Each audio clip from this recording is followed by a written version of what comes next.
ඉතින් බොබී මේ නිසාම ගෙදරින් පිටත් වෙලා දුර බැහැර සංචාරයකට යනවා. ඉතින් බොබී ඊට පස්සේ අන්තර්ජාතික ඇකඩමියක ස්ටුඩන්ට් ලයික සෙකන්ඩ් හෑන්ඩ් ප්‍රොජෙක්ට් එකක වැඩ කරගෙන යනවා. ඉතින් බොබී ගෙදරින් පිටත් වෙලා දැනට අවුරුදු 3ක් වෙනවා. ඊට පස්සේ බොබීගේ ටීම් එකත් එක්ක එනවා හයිදරාබාද් වල හොස්පිටල් එකකට. ડોක්ටර් සුමිතව හම්බ වෙන්න. එයාලගේ ප්‍රොජෙක්ට් එකකට. ඉතින් බොබී මේ වෙලාවේදී හම්බෙන් වගේ ජායව දකිනවා. ඊට පස්සේ බොබී ජායත් එක්ක කතා කරනවා. ඉතින් මේ වෙලාවේදී ජාය බොබීගෙන් අහනවා ඔයා ආවේ ලිලිව හම්බ වෙන්නද කියලා. ඉතින් බොබී මේ වෙලාවේදී තමයි දැනගන්නේ ලිලි මේ හොස්පිටල් එකේ නවත්තලා ඉන්නේ කියලා. ඉතින් බොබී මේ වෙලාවේදී ජායගෙන් අහනවා ඇයි කියලා.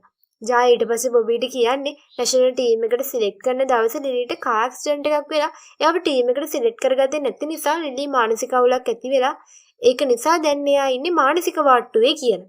ඉතින් බොබී මේ වෙලාවේදී ලිලිව බලන්න ડોක්ටර්ගෙන් අවසර ඉල්ලනවා. ඒත් ડોක්ටර් බොබීට ලිලිව බලන්න දෙන්න කැමති නැහැ. මොකද ලිලි මානසික අවුලෙන් ඉන්න නිසා. එයා පිස්සුවෙන් වගේ හැසිරෙනවා කියලා. ඉතින් බොබී කොහොම හරි මේ වෙලාවේදී ලිලි ඉන්න රූම් එක හොයන් ගිහින් ලිලිව බලනවා. බොබීට දුක හිතෙනවා ලිලිව දැකලා. ඒ වගේම ලිලිගේ අත් කකුල් එහෙම බැඳලා තමයි තියෙන්නේ. ඉතින් මේ වෙලාවේදීම ડોක්ටර් එනවා රූම් එකට. ડોක්ටර් බොබී වෙතනින් යවනවා.